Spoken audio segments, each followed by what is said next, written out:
On est enfermé 24 heures sur 24, 7 jours sur 7. Dans cet épisode de Derrière les barreaux, la surpopulation pénitentiaire menace de provoquer une émeute dans la prison. Lâchez-moi, laissez-moi tranquille. Les plus jeunes détenus craquent sous la pression. Ne prenez pas tout votre temps, c'est moi votre chronomètre.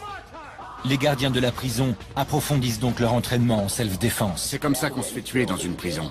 On peut pas s'imaginer ce que c'est de travailler ici tant qu'on n'en a pas fait l'expérience.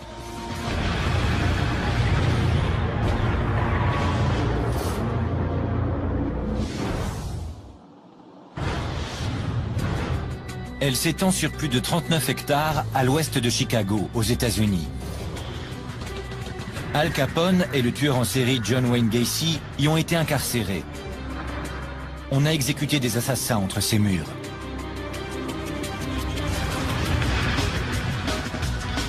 C'est un endroit charnière entre la liberté et la prison. Tous les détenus sont innocents jusqu'à preuve du contraire. Et chaque jour est un combat pour maintenir le contrôle. Aucune caméra n'a pu y avoir autant de liberté avant ce jour.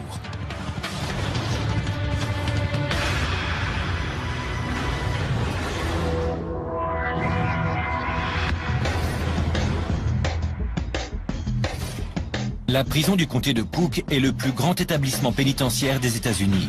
Mais la surpopulation est une menace constante.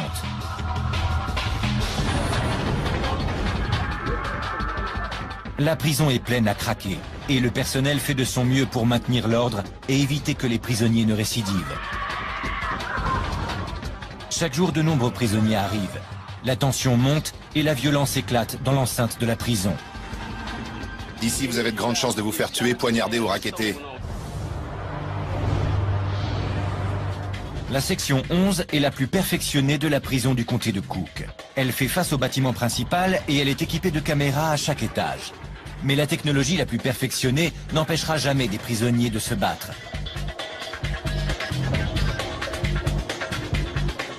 Les caméras de surveillance de haute technologie du bâtiment filment Joshua Townsend, 21 ans, alors qu'il s'approche d'Eric Miranda, 31 ans, un prisonnier de longue date. Les deux détenus ont un compte à régler à propos d'une télévision cassée. Il s'est approché de moi, aussi vicieux qu'un serpent. Il m'a parlé gentiment, comme si de rien n'était, pour me mettre en confiance. Joshua Townsend est agressif et il mesure 2 mètres. Il prend Eric Miranda par surprise. Je me suis retourné, il m'a frappé. Et impossible de me défendre. Il y a des détenus dans la salle, mais pas de gardien en vue pour protéger Eric Miranda. Il est seul face à un ennemi beaucoup plus imposant que lui.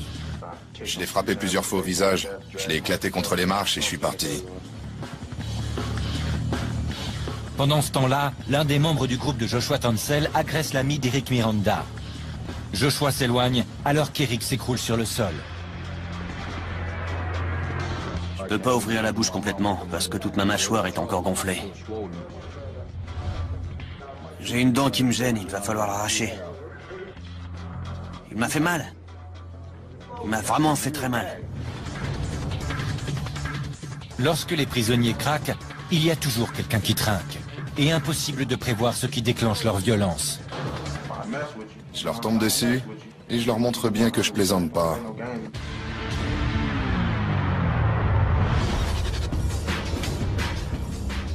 La section 5 reçoit de nouveaux venus.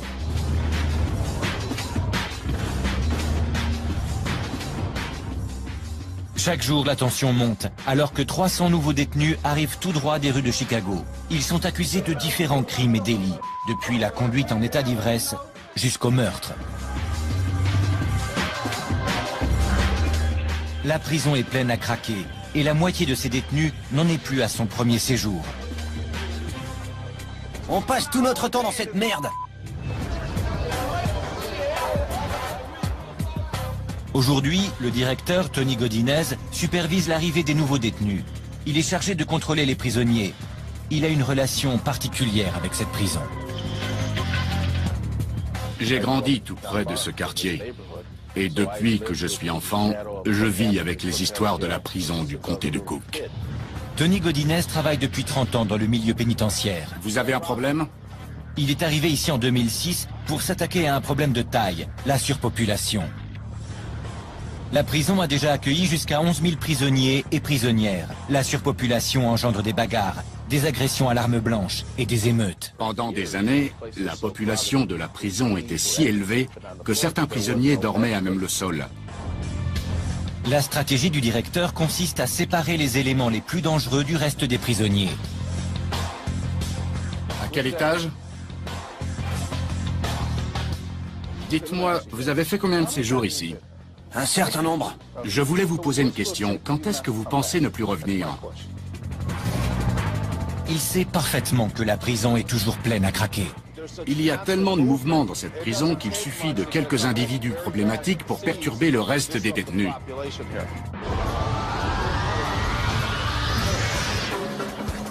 Les prisonniers sont de plus en plus nombreux à arriver et il faut déplacer d'autres détenus pour faire de la place. Paco Brown, 27 ans et membre du gang des Vice Lords, se rend à son procès. C'est un récidiviste. Il revient en prison après avoir été libéré en 2007. Il sait déjà à quoi s'attendre. Certains se font poignarder, d'autres se font agresser. C'est une question de lutte de territoire, en fait. Paco Brown aurait volé près de 70 000 € en espèces à un ferrailleur. C'est à l'intérieur de la prison du comté de Cook qu'il s'est fait tatouer ces 3 larmes. Elles peuvent représenter ses années d'activité au sein du gang ou encore le nombre de personnes qu'il a tuées. Elles sont tellement grandes qu'elles comptent presque double. C'est comme si j'en avais 6. Vous voyez ce que je veux dire? Paco refuse de nous révéler comment il les a obtenues.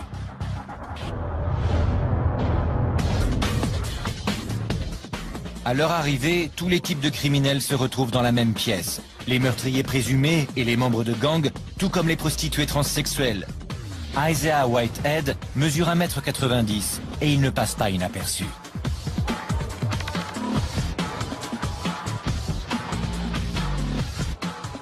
Gardien, il faut qu'il passe par la sécurité et qu'il soit fouillé, mais pas ici. Cette fois-ci, Isaiah a été arrêté pour vol. J'ai été arrêté pour racolage 119 fois. Ils disent que j'ai volé un soutien-gorge, mais en fait c'était le mien. Je l'ai enlevé pour vérifier la taille. C'est pour ça qu'ils m'ont arrêté. Une fois en prison, Isaiah va devoir affronter les autres détenus, qui s'imagineront qu'il est faible. Il ne voit qu'une fille. Mais Isaiah ne se laissera pas faire. Faut savoir se défendre et les remettre à leur place. Ils vous traitent d'homosexuels ou de transsexuels. Certains prisonniers, enfermés avec des membres de gangs ou de dangereux criminels, craignent pour leur vie. Dans la section 9, ces prisonniers choisissent d'être mis en détention pour leur intérêt personnel, c'est-à-dire en détention protégée. Reconnaissables à leur combinaison jaune, ils préfèrent sacrifier la liberté dont ils pourraient profiter dans le grand quartier et être en sécurité. Ils passent 23 heures par jour dans leur cellule, ce qui réduit les chances d'entrer en contact avec leurs ennemis ou les brutes qui les persécutent. Ryan Malik, 20 ans, a été arrêté après s'être drogué avec du cannabis et du Xanax et avoir dévalisé une station essence. Vol à main armée. J'étais au mauvais endroit, au mauvais moment. C'est la première fois que Ryan est incarcéré. Il est neutre, c'est-à-dire qu'il n'appartient à aucun groupe de prisonniers. Il n'a personne qui puisse le protéger. Eh mec, j'en ai marre! Il a rapidement quitté le grand quartier pour intégrer la détention protégée. C'était du grand n'importe quoi. Il y avait des gangs partout. Les gardiens ne voient pas toutes les bagarres. Il y a des endroits bien cachés. Et voilà. Ryan a récemment reçu une offre qui lui permettrait d'échapper à la violence carcérale. J'ai le choix entre 4 ans dans un établissement pénitentiaire de l'Illinois ou le camp d'entraînement de la prison. Le camp d'entraînement de la prison du comté de Cook offre un programme de réinsertion de 120 jours pour les jeunes délinquants les moins violents. Gardez les bras devant vous et regardez droit devant. Ne tournez pas, continuez tout droit.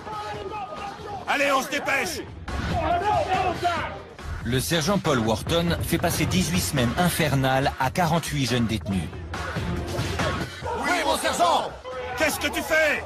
Retourne à ta place. Tu bougeras quand on te le dira. C'est le premier jour. Concentrez-vous sur moi. Vos camarades n'en ont rien à faire de vous. Tous les détenus du camp d'entraînement ont plaidé coupables lors de leur procès. Contre le mur. Allez, plus vite. En échange, le juge les a envoyés dans ce camp. Allez, on se dépêche. S'ils quittent le programme ou qu'ils en sont exclus, ils devront effectuer la totalité de leur peine. Ne prenez pas tout votre temps. C'est moi votre chronomètre. À suivre, un détenu craque et ne supporte plus la vie en prison.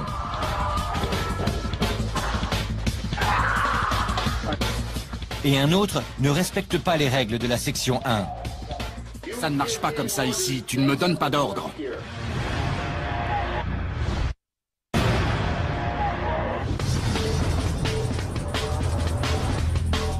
La prison du comté de Cook à Chicago aux États-Unis. Les cellules sont pleines et la tension monte parmi les détenus. La situation est véritablement explosive.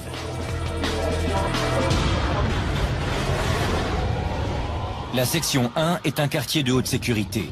Les prisonniers y séjournant ont été accusés de voies de fait, de viol ou de meurtre. L'un des nouveaux arrivés refuse de coopérer. Il refuse de rentrer dans sa cellule.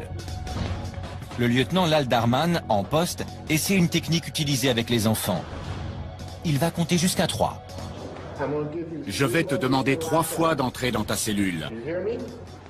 Si tu refuses la 3e fois, je t'enverrai du gaz. Le détenu refuse de bouger. Laissez-moi passer. Si le prisonnier devient agressif, les gardiens filmeront la scène et les images viendront compléter son dossier juridique. Les autres, reculez. Pour éviter qu'une arme ne termine dans les mains d'un détenu, les gardiens ne sont pas armés. Ils utilisent un gaz incapacitant pour maîtriser les prisonniers qui posent problème. Tandis que le lieutenant Lal Darman prépare son vaporisateur, le sergent Crook tente de convaincre une dernière fois le détenu de rentrer dans sa cellule. Il s'exécute enfin. Il faut que tu gères ce problème tout seul, avec ton cerveau. Tu es en prison, pas à l'hôtel. Ça ne marche pas comme ça ici, tu ne me donnes pas d'ordre.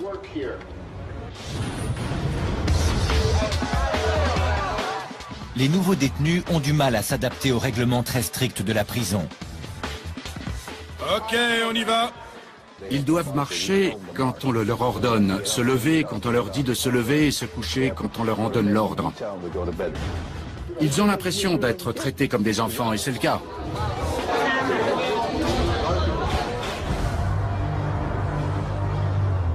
Au sein de la section 2, la plus grande difficulté que rencontre Isaiah Whitehead est de maintenir son apparence féminine. Le jeune prostitué transsexuel n'a pas d'argent et il ne peut pas acheter de produits cosmétiques à l'intendance de la prison.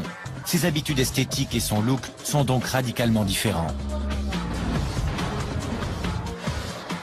La dernière fois que vous m'avez vu, j'étais pas complètement rasé. Mais j'étais pas aussi poilu que je le suis maintenant. C'est loin d'être l'idéal. Isaiah n'a pas les moyens de payer sa caution fixée à 150 €. Il va devoir rester en prison pendant quelques semaines et se défendre contre les prisonniers qui voudront des faveurs sexuelles. Ils se prennent pas pour n'importe qui. Mais si dehors une jolie fille, aussi jolie que moi, quand je peux me pomponner, ne leur adresse pas la parole, pourquoi je le ferais?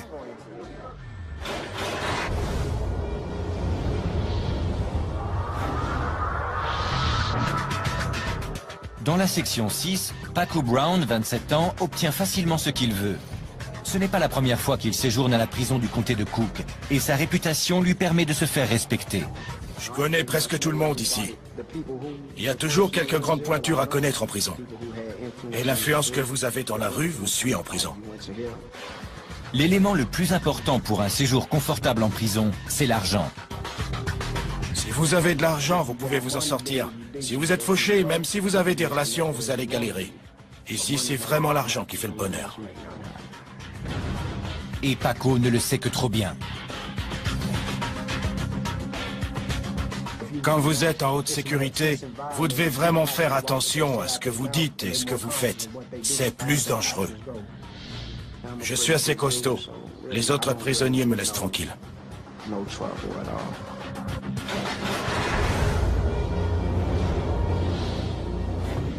Pour échapper à la prison, certains détenus optent pour le camp d'entraînement. De nombreux prisonniers attendent pendant des mois de pouvoir intégrer ce programme. Vous ne pouvez faire bonne impression que la première fois. Encore du nerf!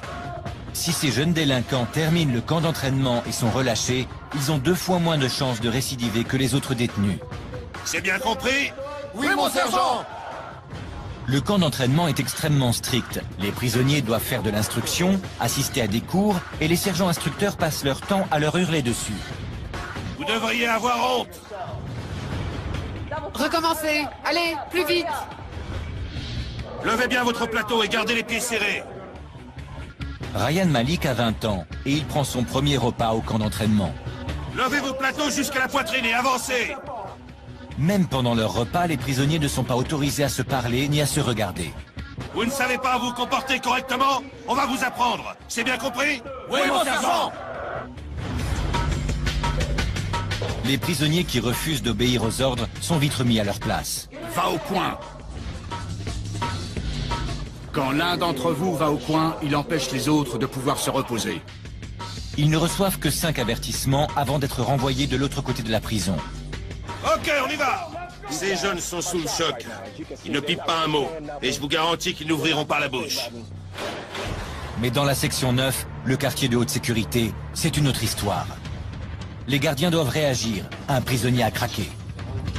Éloigne-toi de la porte! Tyson Reed, 19 ans, accusé d'agression sexuelle, ne supporte pas d'être enfermé dans sa cellule.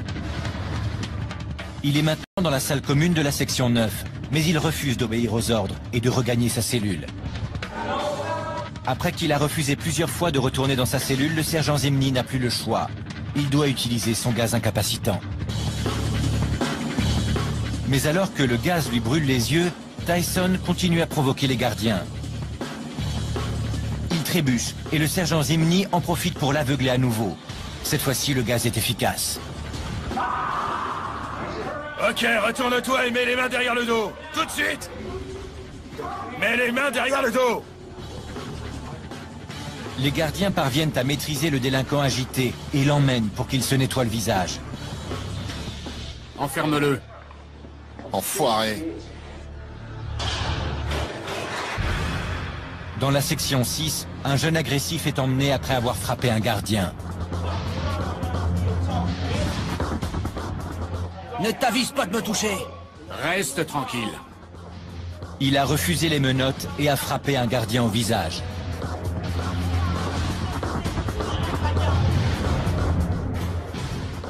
Je vais me faire soigner parce que je saigne. Je vais passer une radio car j'ai peut-être le nez cassé.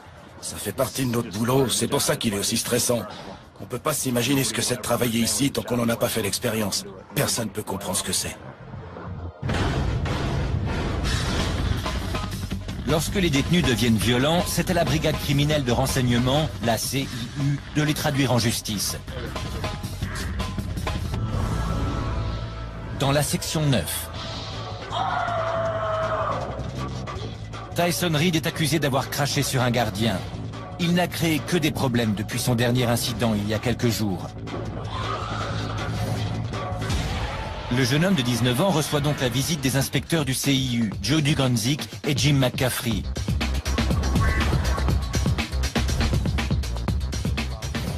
Nous l'avons rencontré 5 fois au cours des 10 derniers jours. C'est une menace pour les autres à chaque fois qu'il sort de sa cellule. Tyson Reed, est-ce qu'on peut le voir? Asseyez-vous, monsieur Reed. Tyson Reed essaie d'abord de passer pour un idiot. Vous vous souvenez de l'incident? On m'en a parlé aujourd'hui. On vous en a parlé? Vous ne vous souvenez pas de l'incident? Non, je m'en rappelle pas du tout. Pas du tout? Non. Tyson change bientôt sa version des faits et admet avoir craché sur le gardien. Les inspecteurs sont surpris quand il leur révèle pourquoi il a agi ainsi. Il cachait un mélange dégoûtant dans sa cellule pour le jeter sur les gardiens qui passaient. Vous prépariez un mélange pour ensuite le jeter sur les personnes qui passaient. Et c'était quoi ce mélange? C'était de la pisse avec du désinfectant, de la crème et de la poussière. Lorsque le gardien a mis la main sur sa décoction, Tyson s'est énervé. Je lui ai craché à la figure, parce qu'il avait mis le souk dans mes draps et mon lit. Oui, je lui ai craché à la figure. Pourquoi vous ne l'aimez pas? Qu'est-ce qu'il vous a fait? C'est normal que ce ne soit pas votre meilleur ami, mais il doit faire son travail. Je m'en fous, moi, de son boulot. Le mobile de Tyson est très simple. Il veut qu'on le laisse tranquille. J'aime personne. Je veux pas voir d'autres prisonniers comme moi. Je déteste les mecs. Suite à ces actes, Tyson est transféré dans une partie du bâtiment réservée aux procédures disciplinaires. Il obtient ce qu'il désirait, l'isolement en cellule. Ils agissent de la même manière qu'à l'extérieur. S'ils sont incapables d'entretenir des relations avec les autres en liberté, ce sera la même chose ici. Dans la section 11. Oui, mon lieutenant! Ces cadets s'entraînent pour devenir gardiens. Ils recréent les conflits mortels qui surviennent en prison. Cette technique d'entraînement unique oppose les cadets à des gardiens expérimentés. Les gardiens en protection rouge jouent le rôle des prisonniers les plus violents. Le gardien Harry Wheeler entraîne les nouvelles recrues. Les rôles qu'on joue durant ces entraînements sont inspirés par des détenus et par des incidents qui se sont déroulés en prison.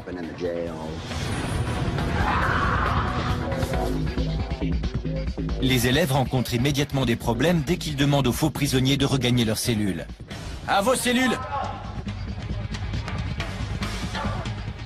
Les cadets perdent rapidement le contrôle et la situation tourne au vinaigre. C'est terminé. Le prisonnier a pris le dessus, tu vois? Les faux prisonniers se jettent immédiatement sur la cadette Monique Cooper. Allez, défends-toi, sinon je vais te poignarder. L'instructeur James Banks fait tout de suite remarquer aux cadets que si l'exercice n'en était pas un, ils auraient tous eu de très gros problèmes. Ils allaient vous emmener dans leur cellule. La première chose qu'ils font quand ils repèrent une femme, c'est d'essayer de l'emmener dans leur cellule. Je peux vous poser une question? Oui, sergent. Vous étiez comment à ce moment-là? J'étais toute seule, sergent. Exactement, c'est à ce moment-là qu'on se retrouve avec un couteau sous la gorge. On ne va pas vous expliquer quoi faire une fois arrivé là. Votre vie est en danger et il faut prendre des décisions difficiles. À suivre, les gardiens de la section 1 découvrent quelque chose qui surprend même le personnel le plus chevronné. On ne voit jamais ce genre de choses. Je ne bougerai pas! Et les cadets doivent faire face à une situation terrifiante. J'ai récupéré l'arme!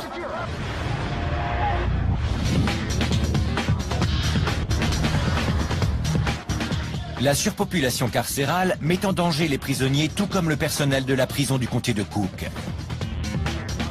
Lorsque les prisons sont pleines, les nerfs sont à fleur de peau et les prisonniers risquent de s'en prendre au premier venu. Les gardiens apprennent à résister aux provocations perpétuelles des détenus. Ils se mettent à vous insulter, à faire des remarques racistes ou à vous parler de votre mère avec qui ils prétendent avoir eu des relations intimes. Ils vous tapent sur le système. L'entraînement des élèves gardiens leur apprend à résister à ce genre de provocation. Harry Wheeler et les autres instructeurs portent des protections rouges. Ils vont simuler les situations violentes que les gardiens d'une prison doivent affronter. Au cours du dernier exercice, les cadets n'ont pas su garder la situation sous contrôle et Monique Cooper était sur le point d'être traînée dans une cellule. Ils doivent maintenant faire face à un autre type de problème. Je vais te poignarder.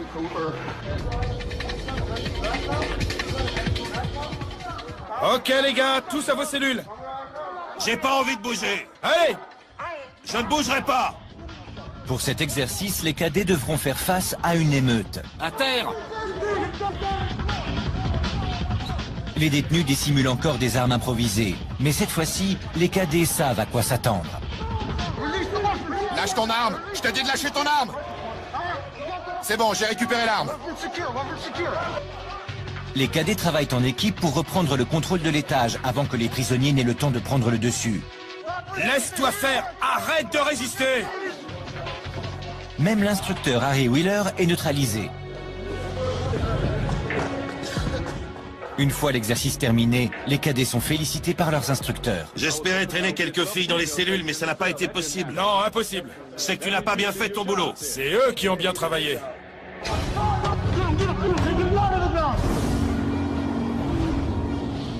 Le bâtiment que les gardiens craignent le plus, c'est la section 1.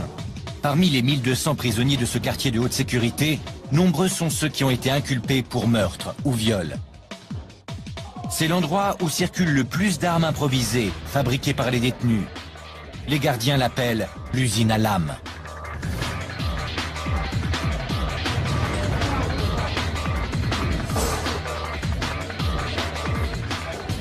À l'étage E4, les gardiens effectuent une fouille des cellules.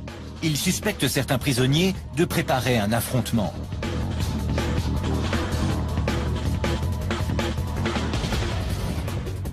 Alors que les prisonniers se trouvent dans la salle commune, les gardiens fouillent minutieusement les cellules, les couloirs et toutes les cachettes potentielles. Douglas Ptak fait une découverte surprenante. Un énorme sac d'alcool de contrebande. Il n'en a jamais vu d'aussi grand. C'est de l'alcool de contrebande? Sans aucun doute. On trouve de l'alcool fabriqué par les détenus dans beaucoup de prisons américaines. Il s'agit de pelures de fruits fermentés qu'ils mettent ensuite dans des pots en verre. Les gardiens continuent leur fouille à la recherche d'armes. Willie Robinson découvre quelque chose de très inquiétant. Une lame en métal de 10 cm cachée sous des produits d'entretien. Il ne plaisante pas, il avait l'intention d'attaquer quelqu'un. On peut tuer un homme avec une lame comme ça. Ce n'est pas une lame comme les autres. Il y a une rainure sur le côté qui sert de rigole pour que le sang puisse s'écouler plus rapidement que lors d'une hémorragie ordinaire et qu'elle puisse donc tuer plus rapidement. On ne voit jamais ce genre de choses. C'est peut-être pour liquider quelqu'un. Un gang cherche peut-être à se protéger d'un gang rival. Au camp d'entraînement de la prison, un détenu en possession d'une telle lame serait tout de suite envoyé devant un juge. Les prisonniers ne sont pas libres de leurs mouvements pour éviter de possibles bagarres.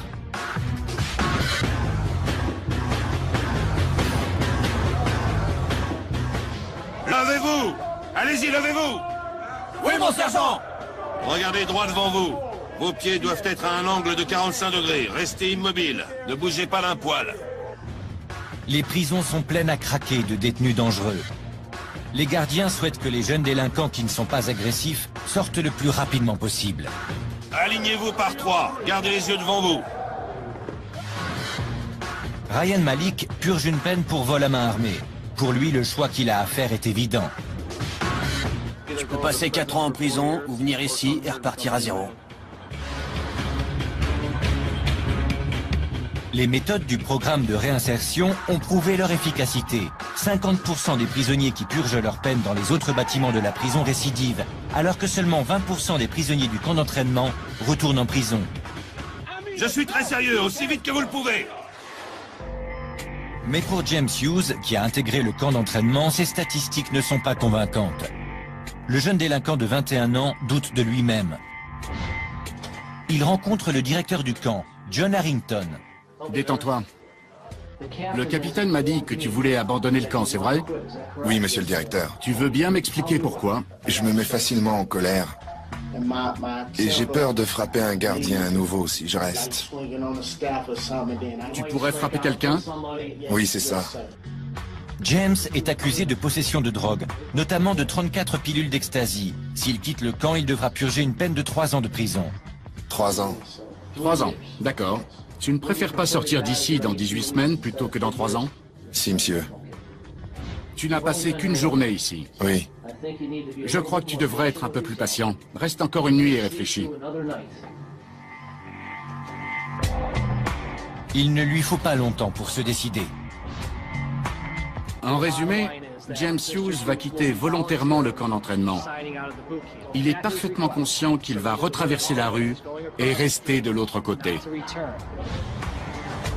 Il préfère passer 3 ans en prison que 4 mois en camp d'entraînement. Il est reconduit dans sa cellule avant d'être transféré en prison.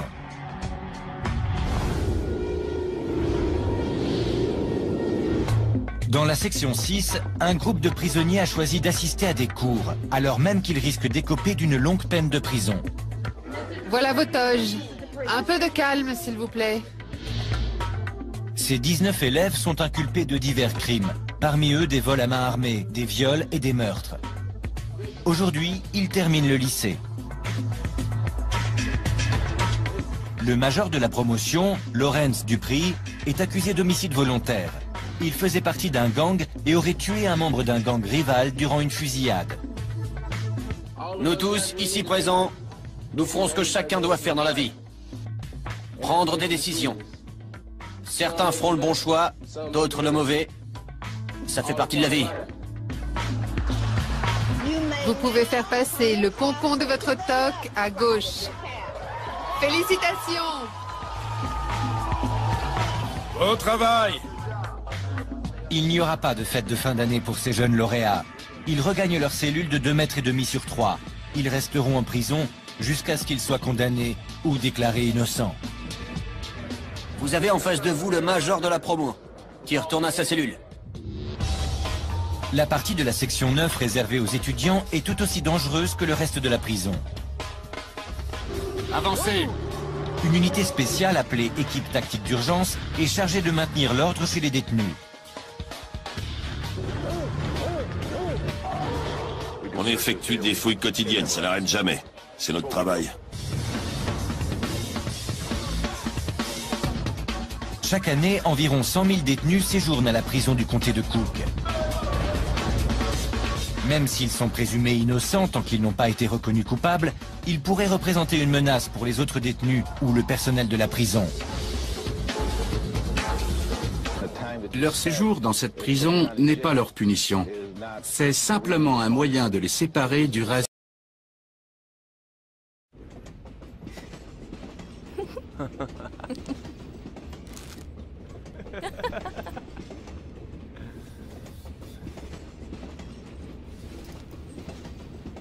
Wish your chicken was bigger. The long chicken and 3.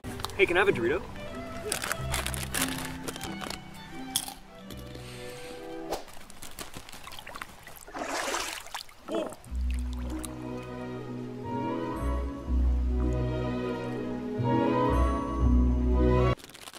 Nice catch.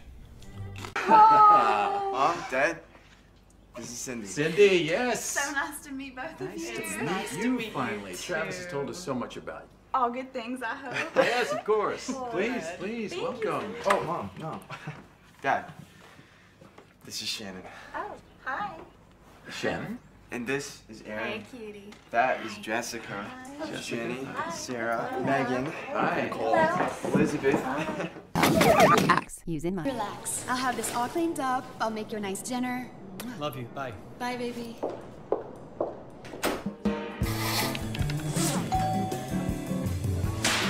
What are you looking at? Get in here. Scrub it! I am! Get in here. Going to a party. I danced all 2 night. cups flour. Stir! Don't speak! Faster! Stir! Started up a fight. Wow. You like? I slaved all day. De la société. Lorsque des prisonniers dépassent les limites, le directeur Tony Godinez ne peut pas se permettre d'y penser à 2 fois. Hors de question de supporter des comportements difficiles. En cas de problème qui pourrait menacer la sécurité de la prison, on envoie une équipe.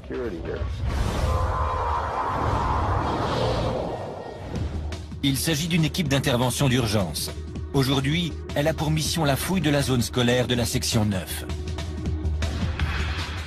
Ok les gars, mettez-vous en ligne. On monte au 3A. Le sergent John Manos suspecte certains groupes d'élèves de posséder des armes blanches. À terre tout de suite! Le bruit de chasse d'eau résonne dans la salle.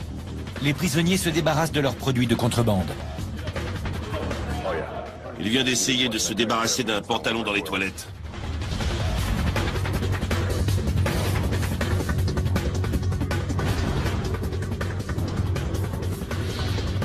Ils découvrent des messages codés passés d'un détenu à un autre. Ce sont des ordres venant d'un gang. Ils mettent 6 semaines à inventer un code que nous déchiffrons en à peine 30 secondes. Ce message dit qu'il y a 5 lames, 5 armes blanches à cet étage. On va passer notre journée à le fouiller.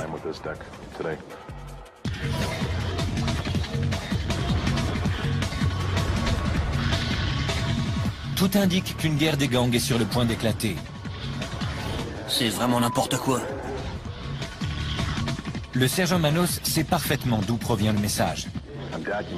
J'ai des informations qui laissent à penser que ce message provient de cette cellule. Si ces objets sont utilisés, t'en subiras les conséquences. Si tu caches des choses dans ta cellule, tu ferais mieux de me le dire tout de suite.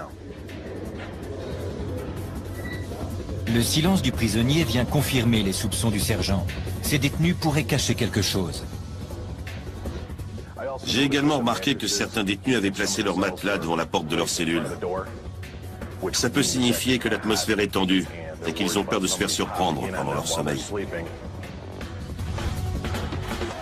Les lames ne sont pas retrouvées. Elles ont certainement été jetées dans les toilettes. Mais le sergent n'a pas besoin d'en voir plus pour réagir. Écoutez tous! Je ne sais pas ce qui se passe là-haut, mais j'ai trouvé des messages qui indiquaient que vous êtes en guerre. Si c'était vrai, vous me le diriez? Non. Certains disent que oui et d'autres que non. Le sergent verrouille toute la zone. Les prisonniers seront enfermés dans leurs cellules, sans promenade, jusqu'à nouvel ordre. C'est pas logique du tout. Il n'y a pas grand-chose qui soit logique ici. C'est comme ça. Non, non, attends! Ils essaient de nous rendre dingues. Dans les couloirs de la section 9, Tyson Reed refuse toujours de coopérer. Il n'est pas très sociable et fait des siennes pour éviter d'avoir un compagnon de cellule.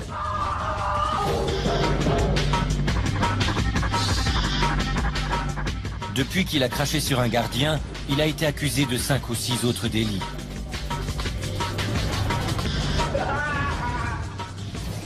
La brigade criminelle de renseignement l'a à l'œil. Il y a eu plusieurs altercations avec d'autres détenus. Hier, il en est même venu aux mains avec un gardien. À l'aide de mouchoirs en papier et d'une ampoule chaude, Tyson a mis le feu à sa cellule. Lorsque les gardiens font sortir l'adolescent, il peut à peine respirer. La fumée envahit le reste de l'étage et les détenus se mettent à crier. On va mourir! Quel est ton problème aujourd'hui? Les gardiens emmènent Tyson et le conduisent à l'hôpital. Pourquoi tu as mis le feu? Le lendemain matin, il regagne sa cellule calcinée et explique pourquoi il a fait ça. J'ai allumé un feu. J'étais énervé. Fallait que je me défoule. Et il ne compte pas s'arrêter là. Vous voulez voir ce que je vais faire demain? Vous voulez voir? Dans le plus grand établissement pénitentiaire des États-Unis, la surpopulation menace de faire craquer les détenus. Pour réduire la violence, la prison doit absolument faire diminuer le nombre de prisonniers. Le directeur général de la prison, Tony Godinez, ne le sait que trop bien. C'est hallucinant. Près d'un demi-million de personnes transitent par cette prison chaque année. En conséquence, il y a des altercations et des agressions à l'arme blanche. Dans la section 6, certains petits délinquants rentrent chez eux. La prison tente d'accélérer le processus de remise en liberté. Avancez sur une même file, sur une même file. Une file, une seule file. Le juge les assigne à résidence grâce à un système de surveillance électronique. Je vais vous demander de me remplir ces formulaires. Les inspecteurs s'assureront que vous ayez un endroit où loger.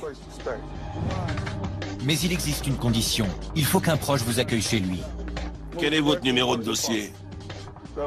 Ils peuvent utiliser les téléphones pour trouver un endroit où loger. Les prisonniers devront porter un bracelet électronique à la cheville 24 heures sur 24. Il y a un appareil portable qui est relié à la ligne téléphonique de la maison. Si le signal ne nous arrive plus, on sait que le prisonnier a quitté son domicile. José Rivera, 27 ans, est accro à l'héroïne. Il est sur le point de rentrer chez lui, mais il doit d'abord convaincre son père de lui ouvrir sa porte.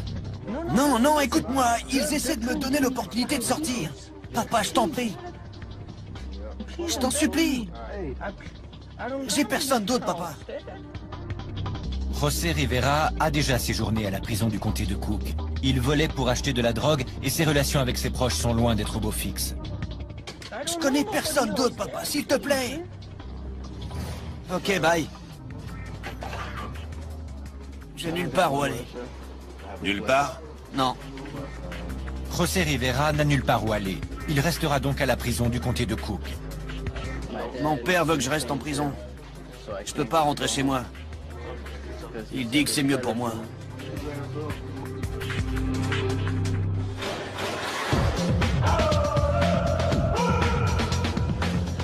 Asseyez-vous. De l'autre côté de la prison, Ryan Malik et les recrues de sa section portent également des bracelets électroniques. Aujourd'hui, il ne s'agit pas seulement de sortir de prison.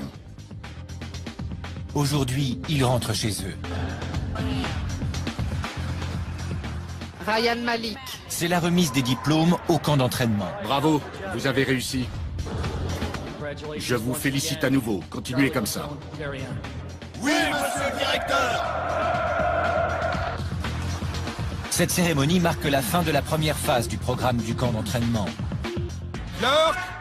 Les instructeurs rappellent immédiatement aux prisonniers qu'ils seront encore sous contrôle judiciaire pendant les 8 mois suivants. N'oubliez pas d'apporter cet uniforme chaque fois que vous venez au rapport. Oui, mon sergent!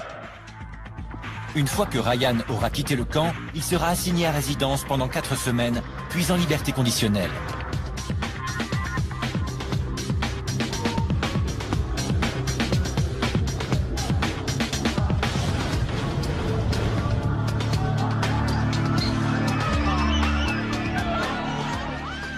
La mère de Ryan est persuadée que son fils ne reverra plus l'intérieur d'une prison. C'est très positif. Sa vie sera bien meilleure maintenant. Il voit les choses différemment.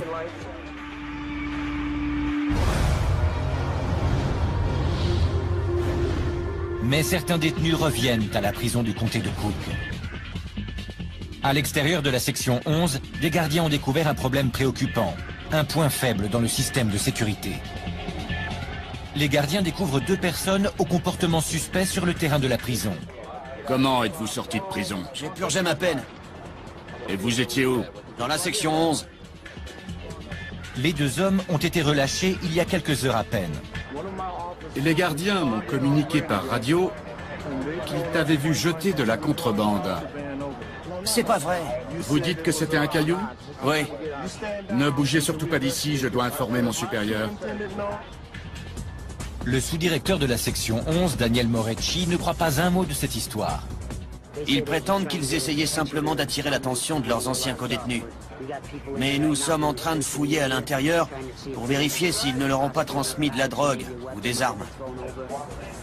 Les gardiens ne perdent pas de temps. Nous avons déployé des unités avec des chiens autour de la clôture. Quand pensez-vous arriver à l'extérieur? Envoyez un autre gardien, la zone à couvrir est vaste.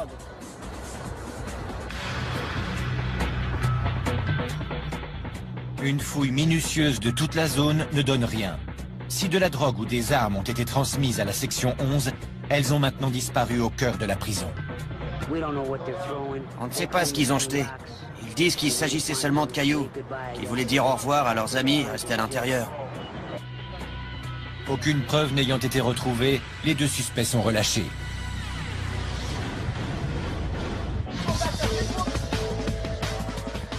À la prison du comté de Cook, à Chicago, la surpopulation est un problème de taille. Plus il y a de nouveaux arrivants et plus il y a de problèmes. Le directeur, Tony Godinez, et le personnel de la prison tentent d'éviter que la violence n'éclate et que les prisonniers ne récidivent.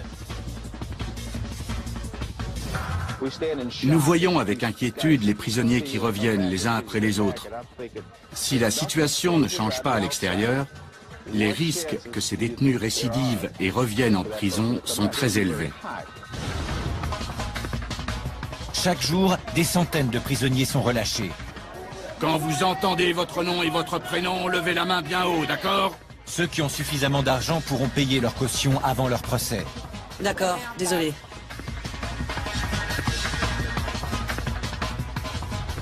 Les prisonniers ressortent de la même façon qu'ils sont arrivés. Certains ne remettront jamais les pieds dans une prison.